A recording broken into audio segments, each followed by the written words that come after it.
So,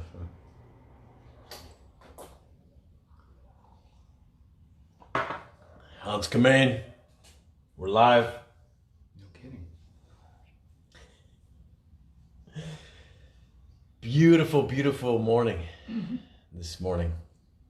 Beautiful sunrise over the ocean. The waves were incredible. Nobody on the beach. At least 90% of those waves were surfable, body surfable.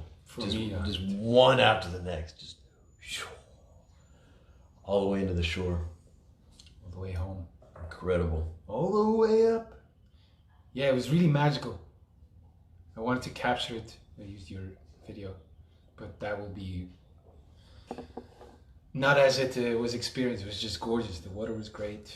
The sun was there. There's next to nobody on the beach.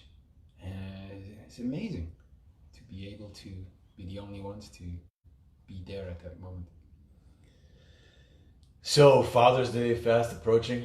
What, it's Thursday. It's about 10 more days. 10 days to Father's Day. And Hans, something that I've noticed over the years is that there are so many people, and I could count myself at one of them at times when you feel like, man, I didn't get the right dad, or my father should have been like this, or my father was too much like that. I remember a young woman one time was telling me, she was so angry with her father. This was one of the two feminist girls in Uganda who I spent the night with, not like in the same bed, but they were out of a place to stay, and this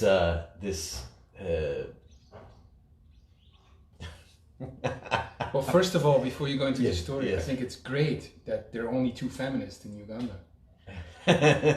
They were visiting once. It could be that there's only two, and they were just passing through.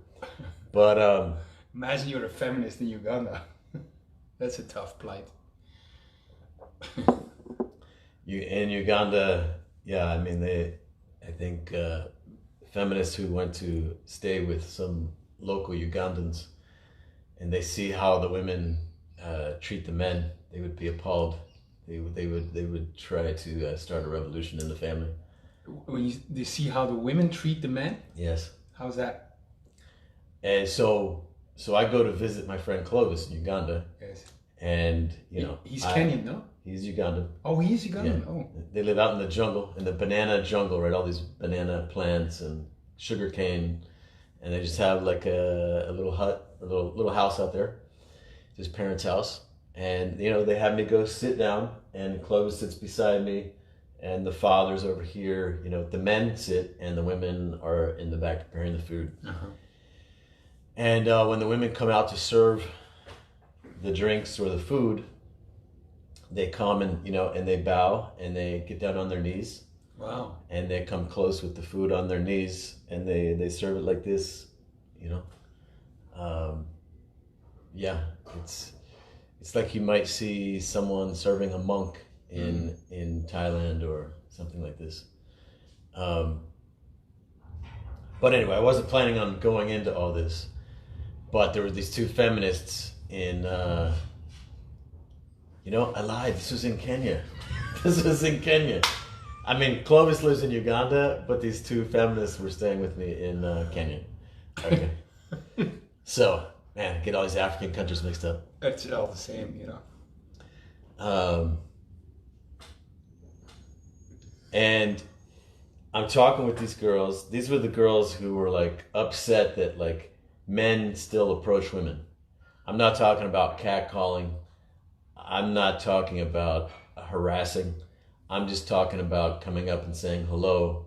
You look really beautiful in that dress or something like this. They feel like it's sexual harassment. And it really needs to be stopped. But the one girl was telling me that she was so angry with her father because her father didn't teach her how to fix a car. Her father didn't teach her how to change the oil in the car. Like he taught her brother, but he didn't teach her. And this was a really big source of like pain and judgment for her. And I noticed today, you know, we live in a very different world than 50 years ago or 100 years ago, when so many people are going to a psychologist, when there's so much pop psychology, so many self-help books, and we can read about, you know, how you should parent, how you shouldn't parent, how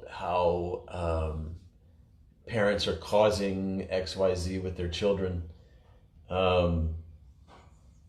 You know, it wasn't that long ago when children weren't even supposed to speak up. You know, children are to be seen and not heard.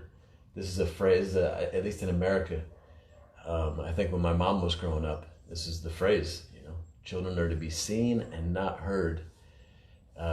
Physical beatings were much more common. This is something that's starting to really be considered physical abuse these days. But there's so many more ways that we can judge our parents now, and it's validated by society.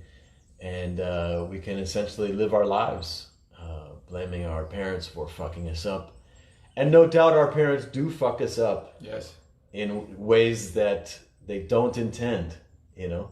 Plenty of ways our parents fuck us up. I mean, I could list the ways. But well, for sure you could say that it's less than ideal. I mean, that's a given. So if you're going to focus on how they did less than what they could have done, or how they were less perfect than they could have been, then yeah, that's an endless discussion. Well, it's like the people who look back to a couple hundred years ago and they judge the people who were alive a couple hundred years ago by the standards of today. You know, when life was completely different. We didn't have the same values. We didn't have the same even idea of rights, or just completely different world. And, you know, a lot of people think that, you know, I think I myself never been a parent, obviously, but people who think that, well, yeah, mom or dad, you know, you should have figured out how to parent before you had kids. I don't think most parents know how to parent before they have kids. You never get any practice, you know. So. You're right in the game. Like you're a football player and you don't have any practice. Yeah. Right, Champions League game right now. Boom. Yes. And there are a lot of, you know, there's a lot of judgment today about fathers who were more masculine, patriarchal, whatever you want to call it. You know, the Gillette video that came out, I think it was last year or the year before. That was amazing. That was amazing. I really thought it was a joke when I saw it. I thought that cannot, what? And then I felt really out of touch that could happen, and I didn't, It's shocking to me. Like, yeah, it's the video where I remember there's the line of men barbecuing, right? Which is weird in the first place, but they're all barbecuing. And then these two kids are wrestling. They're wrestling in the grass. And I think one of the fathers or two of them come up and they're like, no, it's you shouldn't be doing that. You know? Yeah, and then there was a guy, there's a beautiful woman passing and he's about to approach and the other guy goes, I'm like, what? Yeah. It seemed so over the top. I thought it was a joke. Yeah. I thought it was a joke. Like, And yeah, there's definitely two sides of it. You know, there's definitely the side of when you are trying to toughen your son up or your younger brothers up or whatever, that for some guys and or the way it's done, it can kind of beat them down, or it can leave them feeling like they don't make it. They don't make it. The idea of the toughen up is that you become tough and you become a stronger man, better able to face other men, better able to deal with life's challenges. I really respond well to that kind of challenge. And I'm glad, to the extent that I had that growing up, I'm glad I had it. You know, my dad, I would go visit my dad in my 20s out in Arizona. And I had a stepmom at that point. And, we'd be at the house, we'd be in the car, we'd be anywhere we were. And my dad would be talking shit to me, you know. And, they just don't make those boys like they used to, Which is a compliment to him and an insult to me in a way, right? And my dad and I we would go at it for like a couple hours on the basketball court, back and forth, like intense competition. I see where you got your training. And I went for one semester to the University of Utah, which is the rival of BYU, and my dad went to BYU, so it was always the Utes against the Cougars, and red against blue, and it was an intense rivalry.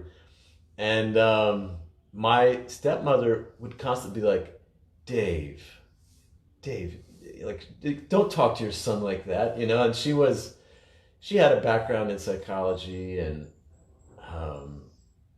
and she's female. And I think women in general have a lot less tolerance for this. Like, this isn't their normal way of showing affection and whatever. But I loved that with my dad. I responded 100% well. I gave the shit back to my father. And it was great. I loved it, and as we get on our family calls now, I still give my dad shit, They just don't make those old men like they used to, And but so it's so easy to take these new standards for who men should be, who a father should be, and then use them to judge our fathers. And you could say standards, but imagine, even you speak of knowledge. We've grown on how to parent, because people are putting attention to it. That attention and knowledge was not there 50 years ago. I remember my mom telling me that she was sharing some nutrition information with her mother, my grandmother, and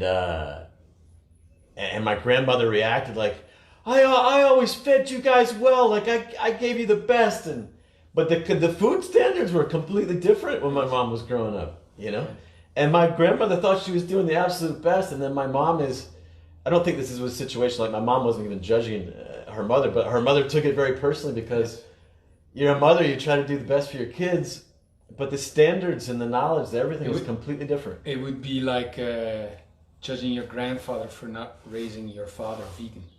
Right. Right. When that was not even a term, Yeah. So. Yeah. Or judging, maybe you're 50 years old and you're judging your father for not raising you vegan. And your father, like, vegan wasn't even a thing, didn't even exist. It's really unfair. And I think also that it's a really unfair situation that parents have these days, expected to raise a fully developed human in a world where parents are often, both of them are working, both of them are deeply in debt, and they're completely separated from extended family. Like, they're not surrounded by grandparents and uncles. And, as I travel the world and you see really healthy communities, it's not just mother and father against the world. There's a grandmother and a grandfather around, and they're often the ones caring for the young kids while the parents are out working. And there's just much more love, much more connection. I remember going to visit Clovis out in Uganda, out in the jungle, so to speak. And this little boy didn't know his father from his uncles. Like, there were so many men in the family around taking care of the kid that he's got all these men who really care about him like a father. I don't want to say that. And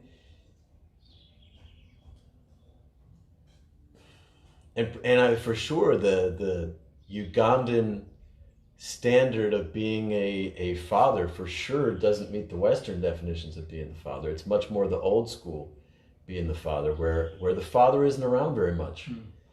And this is another judgment we can put on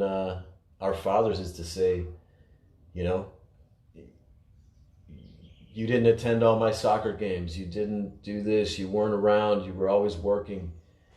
Well, up until 50 years ago, when we really started having a lot more abundance, material abundance, financial abundance, that's mostly what fathers did, was just go out and work. 100 years ago, 150 years ago, you know, survival was much more challenging. You know, the men are out providing and protecting. They don't, there's no like, go to the child's soccer game or, you know, sit around and read stories to the little boy, or, you know, and our fathers probably didn't grow up with that either, from their fathers. So these standards that we put on, that we use to judge, in my opinion, are completely unfair. So how was your father a great man? How did he raise you well? Yeah, like we could go into both, right? We could judge our fathers and we can honor our fathers. My dad, I remember my father, he would leave for work around, say, 6 in the morning. So he was probably up at 5, maybe even earlier, to go for his run, to read his scriptures. Very, very, very like conscientious, dedicated, hardworking man. And he'd go to work at the dental office all day. Then he'd come home and he'd go work in his garden. So we always kept a garden, fruit trees and vegetables, and he'd do that for, you know, at least an hour a day. And I remember my memories of him, like just on a work days, you know, he'd take us around on the tractor as he's working, and we were very work oriented. My mom, we always had work chores to do, you know. My dad would always have us out there in the garden, you know, with him, and in the Mormon church, they really honor that father. They really honor the father and the connection with the father. So there were a lot of father and son outings, where it's just fathers and sons. You know, there's something really special about that when the women are not alone. You know, if the mothers and daughters are there, it's a different quality. It's not wrong, it's just different. And unfortunately, I think a lot of young men today, they don't get this kind of connection with just elders and brothers. But in the Mormon church, they also had scouting. You know, that was a big thing, and obviously that's just men. I think that might be. What's scouting? Boy Scouts. Oh, okay, yeah. So that was a big thing. I remember my dad in Cub Scouts, which is the earlier version of scouting when you're like 7, 8, 9 years old. They have this. What I think they call it the Kentucky Derby, or no, there's something Derby. Anyway, It's a horse race.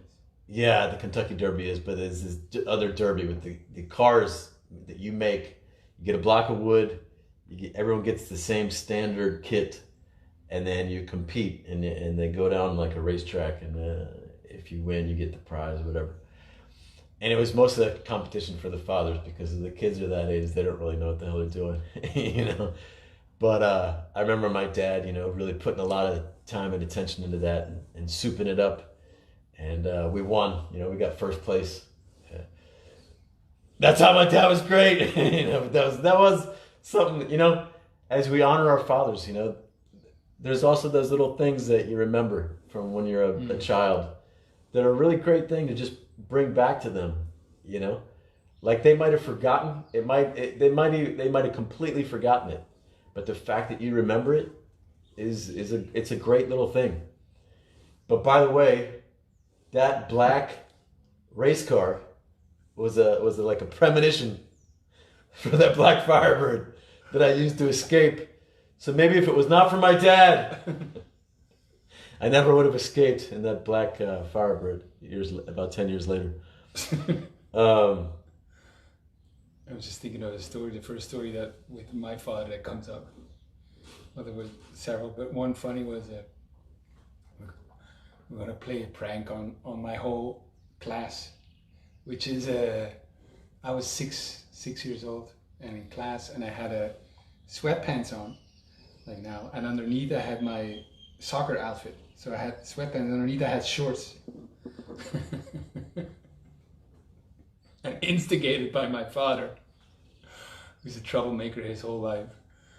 He said, go in class, you know, and say, I want to take my pants off. And I did it, of course, because I was very unafraid as a kid. I was very comfortable being me. And I gathered like the whole class around her. I even knew the teacher was like, I said, I want to take my pants off. You know? And then I take my pants off and I have shorts underneath, you know, and I laugh with the whole class. I'm like, ah! And my father's outside the class, you know, looking through the window. That's great. That's the story I remember. Yeah, you know, my father, he loved being in nature. He would always take us into nature. You know, I'd go to visit my father, and he'd want to go camping and hiking. And I remember this one hike we went on. It was I believe it was a 50-mile overnight hike. Wow. Along the C&O Canal, and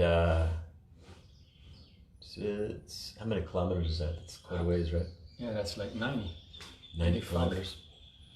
And that's so you're out there in the middle, you know, you take off and you're kind of more like a big group. But I remember being out there, I don't know how old I was, maybe I was around 12. And my father had, you know, gone ahead. He's competitive, you know, he wants to win, he wants to finish, he wants to do well. And I remember being out there all alone, and I was afraid, and I was alone, and I was like, my dad left me, you know, and I was definitely not happy with him, you know. But in my opinion now is like great, you know, like you're at that age, you need the challenge, you need to be challenged. Now, yeah, you also need the love, you also need that he gives a fuck about you. Like, that is important. But my opinion is you do need to be challenged. Well, they're two different things, of course, you know. When I think back of my father and parents, I see much less the format, but I do feel like the love, you know. I feel the complete trust from them in me that I have what it takes. There is no like trying to micromanage, trying to steer in a certain way. You know, it's really like, yeah, I always felt the trust that whatever I want, you know, is valid and good. And then the format that takes, you know, this was almost inconsequential, you know. We never really, for example, my parents never told me, oh, I love you, or we never do that, you know. And yeah, it would be easy to judge, you say how much better it could be, you know? But anyway, yes. Yeah, I just want to come back to that one point that we were making earlier about how these days it's expected that the father and mother provide everything that the child needs. There's so many demands on parents these days, and even much more so on men now. Like in this recent 10-20 years, where a lot of women expect the man to also do half of what would traditionally be the mother's role, changing the diapers, the cooking, the cleaning, the taking care of the house. You know, it's in part because women are also working outside the home now. There's this expectation that the men also do half of the housework and the stuff with the kids. And as a young guy growing up these days, you know, you could look back and say you could judge your father for that. You know, that he didn't do enough of that. He left it all to mom, or judgment is so easy. It's so easy to judge and not realize what our parents had to deal with. I'm sure other people have thought about this, but I just see something that I want to explore in the future. Is that when there was a more like clear division of roles, which also meant whatever that means in terms of role, but it also means there's the fatherly way of giving love and the motherly way of love. That now it's like expected to be the same from both. Right. And like there is something lost in that. Yes. In relationships. For example, you see the men are more like women and women are more like men, and when they meet there's less polarity. And because there's less polarity, there's also less energy, there's less passion, there's less aliveness. And maybe the same holds for children that are now raised by parents that are way more similar. There's less division of roles, and so less energy, less aliveness, less juxtaposition, so less possibility to less ability for a little boy to look at his father and distinct from his mother and say, I want to be like that. Yes. I want to assume that responsibility. I want to be tough like that. I want to be strong like that. And it's there's definitely something missing. Something missed there the more we all try to be the same. And we, one thing that's great about having a bigger extended family around is the little boy can, if he doesn't feel like he has that, it's perfectly normal to not feel like you're like your father, or to not even like your father. You don't need to like your father, but you might like one of your uncles more. You might connect to one of your uncles more, feel like your personality is more like him. You want to be more like him, not like your father. And when you have the uncles around, you don't need to put it all on your father and blame your father. You can just kind of drift more towards one of your uncles or your grandfather or something like that. And I feel like I was fortunate in that way, There are definitely aspects of my personality that are like my father, but there's some that are a lot more like my mother's father, my grandfather, my mom's side, and one of my uncles on my mom's side. And if I don't have that, if I don't have those other potential role models, it could have been a lot more difficult for me. Yeah. Yeah. I've told you stories about my grandfather, my mom's side. Like if I hadn't had that when I was growing up, I don't know who I'd be. I could have suffered a lot more as a boy and as a young man. Maybe we would have suffered a lot less having to live with you. Yeah, imagine I had become a gentler, kinder human being, Oh, that would have been terrible. Life would have been a lot less fun. For you. One of my uncles, the one I'm talking about, he was like, he built a $30 million, he was worth $30 million when he passed at the young age of like 50 something, and 55 maybe, but had like 30 businesses by the time he died. But he spent all his time hunting, fishing, and golfing, and he was just kind of a big bear of a man.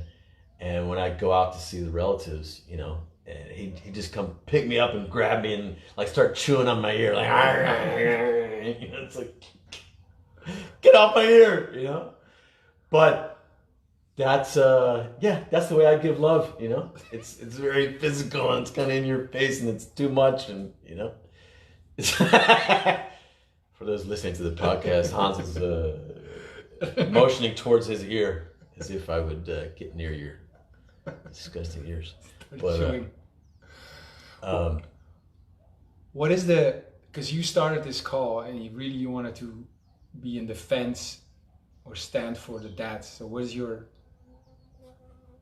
main point today? It's just that we have all these ways that we can apply new standards to judge our fathers. Mm-hmm. And being a father is hard enough without imagine you're a father right now, and then 30 years from now, when the idea of men and fathers is completely transformed, and your 30-year-old child comes back and is saying, Dad, you fucked me up. Should have used space aliens for my education. You never did. What? Yeah. There were no space aliens. Yeah. Well, you should have researched. So it's very in a lot of ways the dads who are trying to parent today or 50 years ago or 100 years ago, like, it's a challenging world. Life is challenging enough without applying the new standards. And honoring your father will be good for you either way. You know, honoring your father will be good for him either way. Yes. Honoring your father will be good for your relationship with him either way. So, for your children, for your future generations, the honoring is so vital. Ask yourself, how could you today honor your father? I think that's a great exercise. Yeah. I love to think of how I can do that with my father. You know, I could look at my dad and say, because I really value being an adventurer, and I could look at my dad and I could, you know, say, well, he just worked all the time and he this and that. But like, my dad taught me hard work. You've seen how I work when I'm working, you know, it's like hard to derail me from like, when I'm just, you know, and I got that from my father. And if he hadn't sacrificed all that he did to work so hard, we wouldn't have had the life that we had. We had money when I was growing up. We didn't have money, but but yeah, when I look at my father, I see he's a rebel his whole life, still is. He still thinks maybe I should move there, you know, and start my life there. And he turned 70 in 1 week, you know. And I got that from him, you know. And I always think, like, what I see is like all the battles that he fought, you know, that I don't have to fight no more. I don't even have to think about them, you know. Yeah. But he fought them, so he slayed those dragons. Yeah. So I don't never have to slay them again. They're dead. They're gone, you know. So I can That's attack. a great point. That's a great point. I can take it. I can slay other dragons, you know. And yeah, I always when my line of work, and I just grew in time the conviction with how fortunate I've been with my parents, you know, to be raised with the love and the trust, just the trust in me, you know, and not having to be someone else, not trying to please them or school, or, you know, I really felt that always, that they're trusting me and they proud of me, you know, proud of my me being me is very valuable. Yeah, my father's a great man. What a great man. Yeah, you know, as I think of my father, you know, I could, from a judging perspective, I could say he wasn't an adventurer. He should have been an adventurer or something like this. Mm-hmm. But I can also see how he was an adventurer. Mm-hmm. I mean, they were the only people. Mormon families are big. Everyone in their families lived in Utah and Idaho then. It was my mom and my dad who went out east, you know, and then it was my dad who went on took us to Switzerland for a year for the, I mean, I was too young to really remember, but for his apprenticeship, his dental apprenticeship. But the point I wanted to make is he went on a 2-year mission, Mormon mission in post-war Germany, you know, which must have been incredibly tough, you know, had to, you know, they kind of put you through a mini, like, boot camp before you go on a mission. It's just I don't know, a couple weeks or 2 months. I don't know how long it is, but very little time to like learn a language and learn everything that you're supposed to do to fulfill this role as a missionary.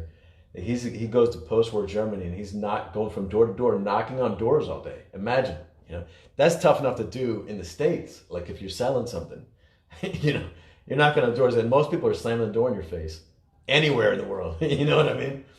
If you're there selling something, you know, and this is like selling, you know, religion. So knocking on doors and people speaking a language that you probably did, and you're trying to speak, and, you know, you spent 2 years in Germany doing that where you have no contact with your family. You can't call your family. There's no Skype to your family.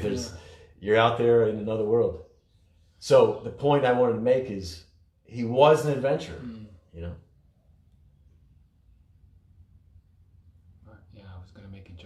Past the good timing now, so I won't do it. Yeah, like definitely out in nature. He was an adventurer. My dad, when he was, I think even in his 60s, he was in Arizona this one place in Arizona where he lived, they had a man against horse race.